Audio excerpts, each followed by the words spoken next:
What up, man? What it do? How's everybody out there, man? Today is day 933. I'm just watching some football here, man. Just this tight game between the Panthers and the Rams. It's coming down to the wire, man. Panthers are up right now, which 31-27.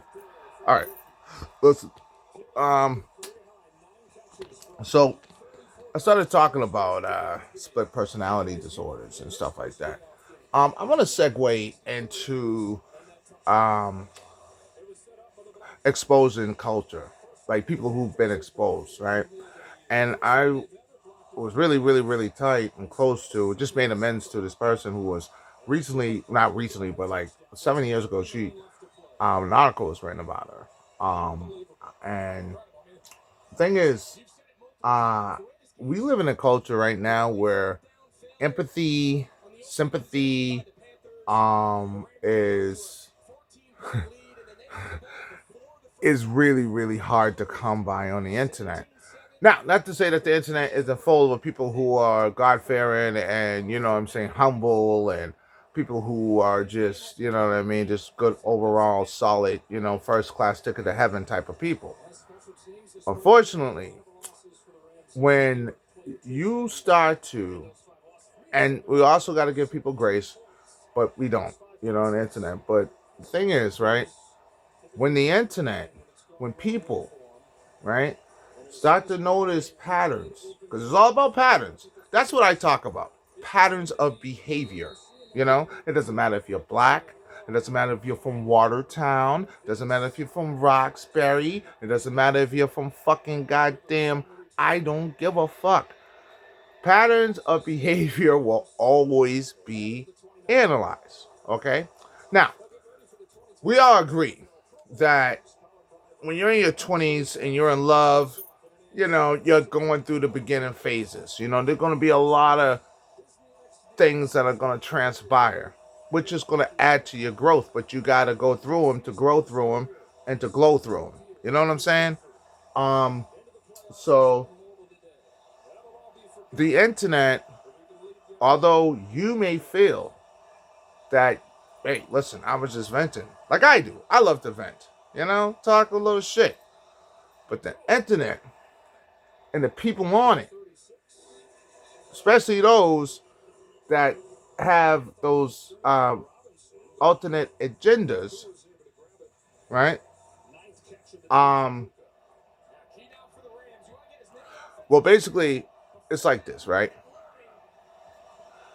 When you have a track record, right? We all agree, excuse me, we all agree that losing the father of your kid, the mother of your kid, at a young age in your 20s, devastating, especially when it comes down to an overdose. Thing is, if you had a track record of continuously bashing this person, why the person was alive, and then when the person dies, you start a GoFundMe, you're gonna be made fun of because all people saw was a pattern, back to patterns, right? Of you constantly bashing someone. So it's the person who is exposed. Do I believe that person was a victim of something?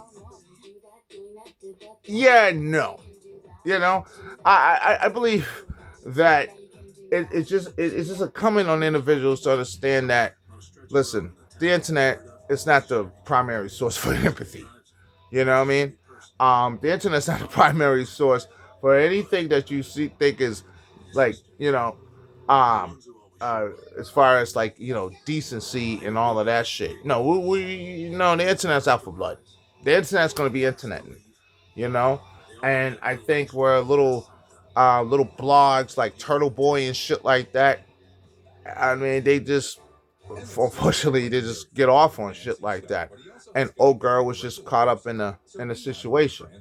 Um, but the point I'm trying to emphasize the most is that you have to control what you can't control, and you have to take accountability for the parts that you play in your own demise. You understand what I'm saying? It's not like, you know Turtle Boy just came out there and they started trashing the. No, the person was showing a fucking track record of a certain behavior, and that person got exposed for it. Now, listen, I'm all about giving everybody grace. I know how it is when you're young and you're in love. You know what I'm saying? We all been there. You go through those trials and tribulations. Love, hate, love, hate, hate, hate, love, whatever, whatever. You know what I mean? But the internet again doesn't want to see all of that. They want to see a person who had a track record of basically bashing this person while he was alive. Now that he's gone for what was inevitably a drug overdose because he had a problem, they see you trying to profit off the person's death. Now, it's not true because I've spoken to this individual like a million times. I know her true heart. You understand? But unfortunately, that's just not how shit goes. I know that a person has a good heart, and that person is trying to do the best version of they can, to be a Christ following, loving Christian individual. But I say all of this just to say, basically, that you can't go around thinking that people who have had interactions with you is against you when you exhibit certain patterns of behavior. You get, for example, right? If you get involved with somebody and that person goes home to, you know what? Forget all that. What I'm saying is, at the end of the day, self-accountability is everything. You know what I mean? There's no church in the wild. No. There's a difference between being a victim and a volunteer. You know what I'm saying? So, no, I don't want to see people be exposed. I really don't. Or else you're talking about, like, child molesters or, stalkers or people who are abusing elderly people. Like, really, really, really, yeah. I don't like to see people who are just navigating their way through life and made a few mistakes and boom, nigga, all their shit is on blast. No, that's not cool at all. But what it is that you got to understand that the world that we living in right now doesn't have much empathy. So keep that in mind.